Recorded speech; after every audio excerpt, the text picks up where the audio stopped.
As this past week's battle over health care reminds us, the great divide in American politics shows no sign of closing or even quieting down. Our cover story is reported by Sunday Morning senior contributor Ted Koppel. Increasingly, we Americans occupy alternate universes. To be honest, I inherited a mess. It's a mess. No, you inherited a fortune. We elected a mess. There is very little common ground left, only battling perceptions of reality. Are you all happy with the last 30 days? Neither side seems to have much use for the other, and in this age of the internet and cable TV, very little is out of bounds. Donald Trump, America's wealthiest hemorrhoid. Democrats want to dissolve the borders. Isn't that what they wanted, open borders? Isn't that what the snake Obama did? There are legions driving the country further and further apart. President Trump has still done more for this country in the last 40 days than Barack Obama did in 8 years.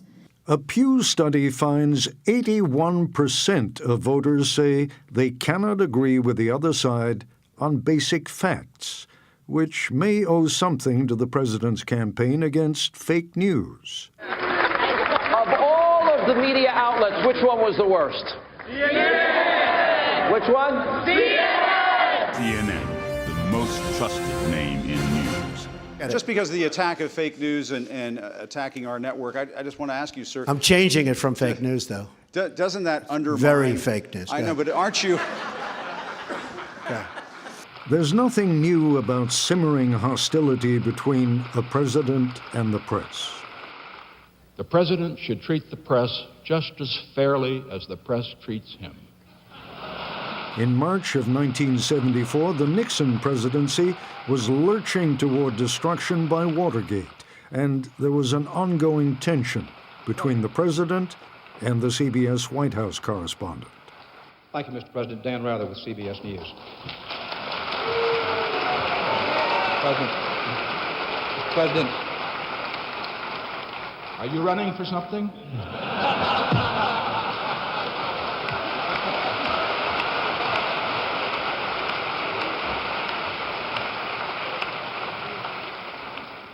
No, sir, Mr. President, are you?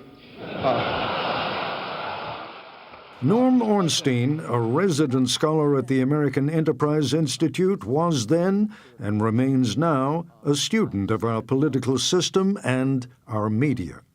We would watch network news shows, and we would sit there and we would have basically a common set of facts that would emerge from them. As we've moved to the new media world, the more we've got this cacophony of voices, the more you cut through it by basically shock value. And that's why people now are driven not by their own attachment to their own parties. They're driven by a hatred for those on the other side. Democrats, the alt-left, propaganda, destroy Trump media, continue to ignore facts and what has clearly now become a political witch hunt.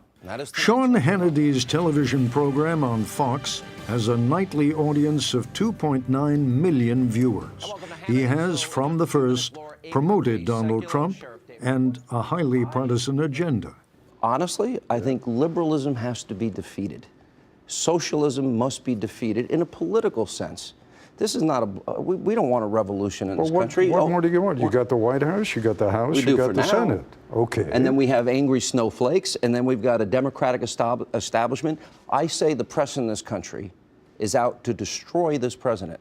Well, the president's real troubles, again today, were not with the media, but with the facts. It's absolutely crazy. He keeps repeating ridiculous throwaway lines that are not true at all.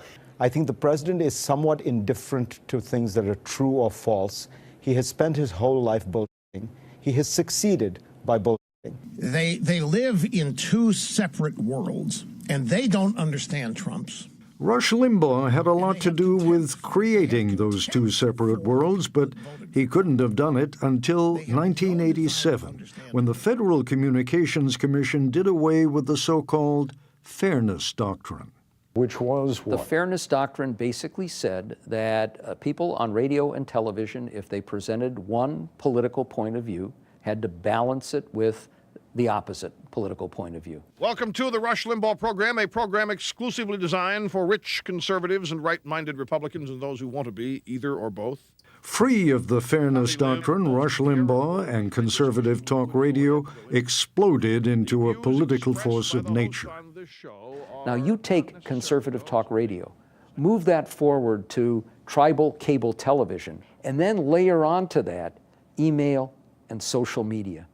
And all of a sudden, we live in a world where people can get information and believe it's absolutely true and not have to get any kind of opposing point of view. And once they believe it, they will always believe it, even if it's utterly false. We have to give some credit to the American people that they're somewhat intelligent and that they know the difference between an opinion show and a news show. Yeah. You're cynical. Look at that. Yeah. I am cynical because, You think we're bad for America? You think I'm bad for America? Yeah. You do? In the long haul, I think you and all these opinion shows... That's sad, Ted. No, you know why? That's sad. Because you're very good at what you do, and because you have attracted a significantly more influential... selling the American people short. Let me finish the sentence before you do that. With all due respect. Yes. Take the floor. You have attracted people who are determined that ideology is more important than facts. It is, says White House Press Secretary Sean Spicer, a media landscape that his boss, President Trump, well understands. He doesn't conform to Washington norms or political standards about saying the right thing all the time or conforming to this. He understands that he has a direct voice to the American people. He's got over 100 million plus people that follow him on different social media channels when you combine Twitter and Facebook and Instagram. You've heard the line that was in the Atlantic, the press takes him literally but not seriously, his followers take him seriously but not literally. Are we really at a point where we are being told we shouldn't take the President of the United States literally? No, I think you should take him literally. The President's very authoritative when he speaks. He wants to be taken literally. And also you have to understand that when you have 140 characters, that somebody trying to look at that and say, this means the following, is a little bit too much. And so that's one good reason for not using Well, no, Twitter, no, it's not, because I think that, issues. but I think a lot of times folks in the media feel threatened by the fact that he has a direct pipeline to the American people. Grab him by the Last fall, after the release of the infamous Access Hollywood tape, the New York Times quoted Donald Trump in full, spelling out his obscenities on its front page, seemingly heedless of the paper's slogan, all the news that's fit to print. Dean Baquet, the paper's executive editor, calls it a clear decision. It wasn't even much of a debate, surprisingly. If you just put F***, that wouldn't have done it? That feels coy. I think that there was something about the sentences themselves, the force of it, to have the video with him saying it, and then to have F.K. just felt like coy. If I were a Donald Trump supporter, I'd be seething every day. I'd say these guys are out to do him in, and one way or another, it's going to be us or them. Yeah. I think my job is to ask hard questions about the largest revolution in government we've seen in my lifetime as a journalist. Not to attack them, but to ask really hard questions about them. And also to ask hard questions of a completely new cast of government officials who we know very little about. I think if we don't do that, meaning the press, I don't think anybody else will. Is there any way that the extraordinarily influential New York Times can help to close the gap, heal the rift? I don't think it's my job to heal America. I don't think that's part of the life of journalism. Some of what's happening in the country is healthy.